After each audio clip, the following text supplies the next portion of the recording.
All right, welcome back to the Scarlet Faithful podcast. I'm Aaron Brightman, fighting through allergies as my voice suffers. Apologies for the quality there. But news on Wednesday, the Big Ten announcing home and away opponents for 2024-2025 season for men's basketball. Wanted to have a reaction pod to that as today is May 1st, the deadline to enter the transfer portal. We'll talk about that a bit as well.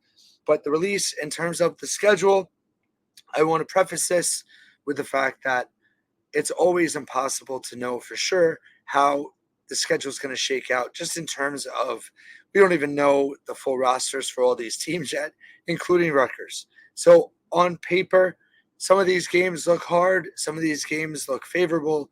At the end of the day, it's the Big Ten Conference. It's going to be a battle every time you step on the floor. But some obvious, I think, things you could take away from the home and away opponents, as well as the three opponents you're playing twice. To clarify, you're playing 7 Big Ten opponents on the road, 7 Big Ten opponents at home, and 3 opponents home and away. So let's get into it. Road games first.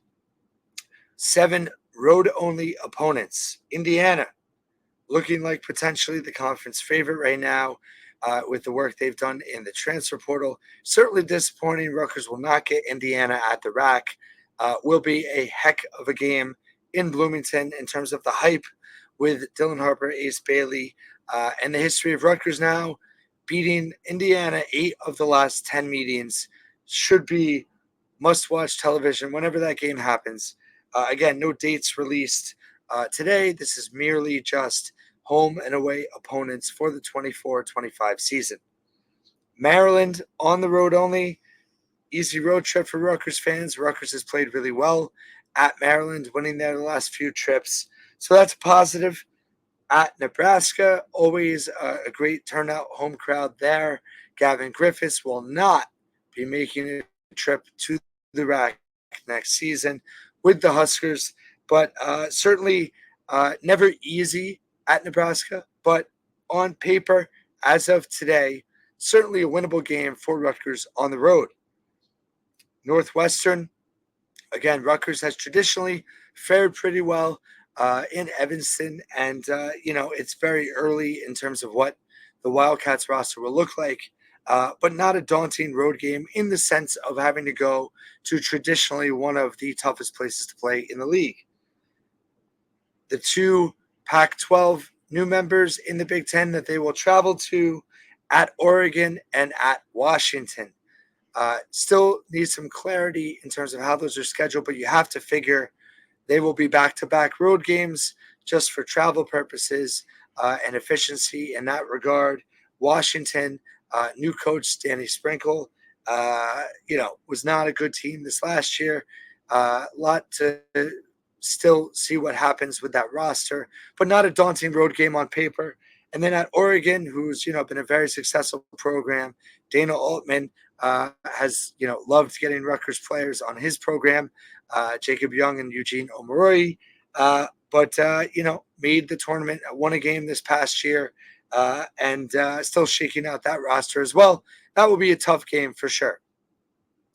And the last remaining of the 7 road-only opponents, Ohio State, always a tough place for Rutgers to play, has never won there. And they have added Aaron Bradshaw, the New Jersey player from Kentucky, and their new coach, Jake Diebler, has added a lot of talent in the portal so far this offseason.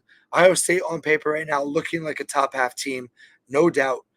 So that will be a tough road game. Some of those 7, I would call out Indiana, Oregon, and Ohio State as on paper their 3 toughest road-only opponents. The other 4 on paper, I think Rutgers is a good shot to win. Again, a lot of this is just conjecture, projections, but I think they could have done a lot worse in terms of road-only opponent. Now focusing on home-only opponents. Rutgers will host Illinois, Iowa, Minnesota, Michigan State. Welcome to the rack, Tom Izzo. UCLA and USC, as well as Wisconsin. So certainly some really good programs visiting the RAC: Illinois, Michigan State, Wisconsin, all starting to reload now. Again, very early on in terms of projections of where they shake out in the conference. But I think it's safe to say three of the better programs in the conference, three teams that you would expect to be in the top half, if not, around the middle. Speaking of Michigan State, they'll visit the RAC for the first time in 3 seasons. Their last two trips in 21 and 22, they lost by a combined 51 points. The 23 game we know was played at Madison Square Garden when Mag got hurt, but Rutgers won. And they did not play in New Jersey or New York in 24. It was just a road game in East Lansing. Rutgers just gets him at home this year. So that's big. And certainly going to be fun to have Tom Izzo at the RAC. First time in 3 years. And Rutgers beat them 3 times in a row now away from East Lansing. So looking to continue that trend in terms of potentially, USC, UCLA, you have Eric Musselman, Mick Cronin, two heavyweight coaches there. There was some, kind of conjecture that maybe Rutgers would play one of their Big Ten games at the Garden this year. UCLA was a name that was thrown out there. Nothing's come from that. So hard to know if that will actually happen at this point. But it would be really fun to have USC and UCLA both at the RAC, and two high-profile coaches. And on paper, two programs that Rutgers should be better than next year.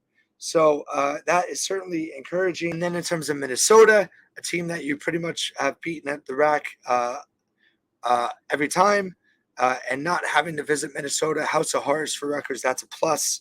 Wisconsin, Rutgers has played well at home against them, so that is a positive as well. And then the one team Rutgers just has real trouble with, Iowa. Rather have them at home than on the road. And then Illinois, did handle Rutgers really well at home this year. Has not played well at Illinois ever. So getting Iowa and Illinois just at home is a plus. And then you have, some winnable games there. So again, on paper, I think they did pretty well. And now in terms of the three teams that they'll play twice: Michigan, Penn State, Purdue. Michigan on paper, Dusty May, new coach, they're looking pretty strong. They now have two big men in Wolf from Danny Wolf from Yale, and now Vladimir Golden from FAU. So they're going to be an interesting team, adding a lot of talent in the portal. So they're going to be one of the best teams in the league, no doubt. Purdue is going to have to reload. They have a lot. They have a 6 freshman class coming in. They've lost Mason Gillis. They've lost Zach Edey. They've lost Eaton Morden. They have Braden Smith coming back. They have Fletcher Lawyer coming back. So it'll be interesting to see.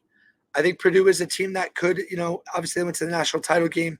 I don't expect them to be that good. They've been the conference favorite for a few years now. Respectfully to the RAC, I think you say West Lafayette, Mackey Arena is the toughest place to play in the Big Ten. So Rutgers is going to have to go there. But you do get them at the RAC as well. So that's nice. Penn State, always tough for Rutgers for whatever reason, despite the lack of home court advantage. But home and home with Penn State, definitely a sweepable opponent potentially on paper today. And then you have Michigan. So not an easy 6 games because Penn State's a rival, right? So that's not easy. But overall, I think if you look at the schedule today, again, roster's not set. Hard to know for sure. But on paper, I remember in years past walking away and thinking, Rutgers got a harder schedule than I'm looking at right now. So that certainly is positive. We don't know anything about the non-conference yet.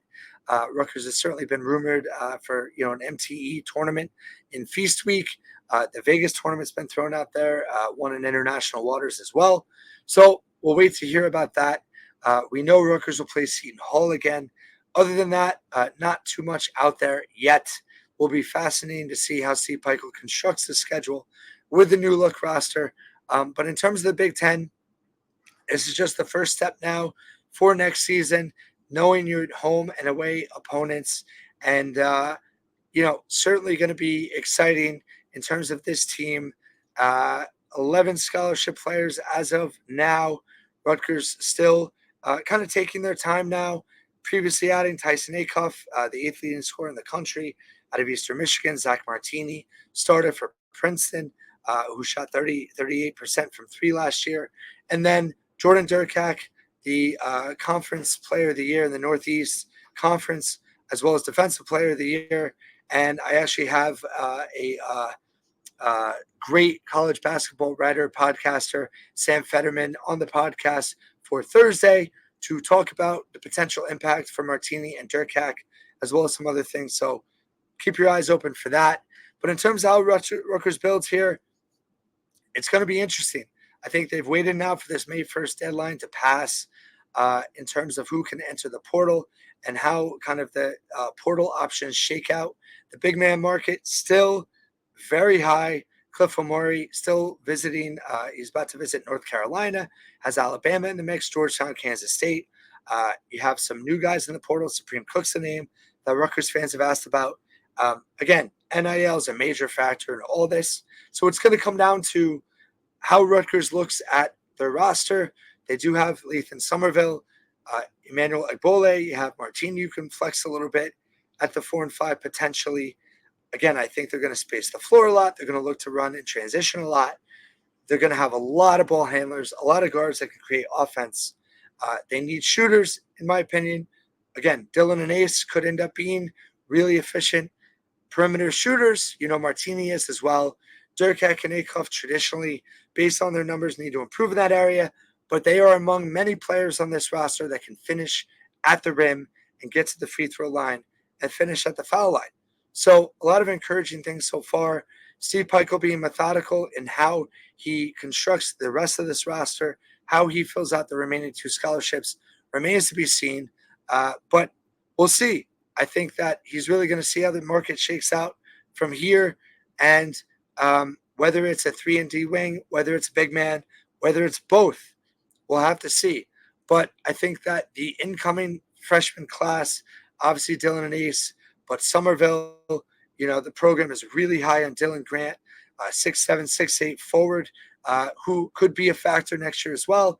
And then you have the wing, Bryce Dortch, who is, has some Caleb McConnell in him, specifically on the defensive end. It's an encouraging group. You have Jeremiah Williams back. You have Jermichael Davis back.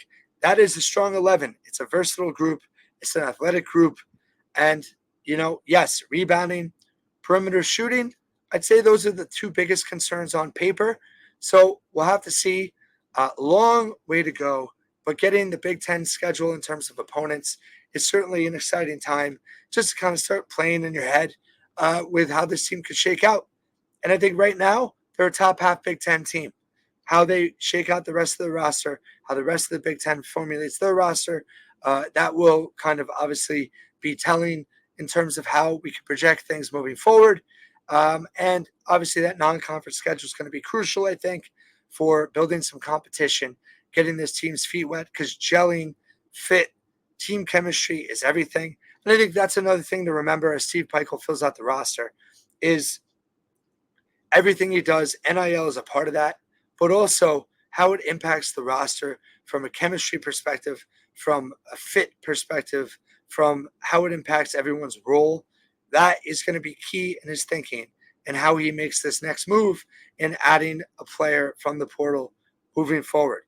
All things to keep in mind, but all in all, the offseason, I think now in May, Rutgers in a position of strength with its roster and can wait a little bit and should be patient and methodical in how they add to it moving forward. Again, I'll have more on the roster on Thursday with Sam Fetterman with Mid-Major Madness and his own podcast to discuss the additions of Durkak and Martini, as well as how he kind of looks at the entire roster and how they fit in. That's all for now. But thank you so much for listening and watching the Scarlet Faithful podcast once again. And hopefully my voice will be back in better shape tomorrow.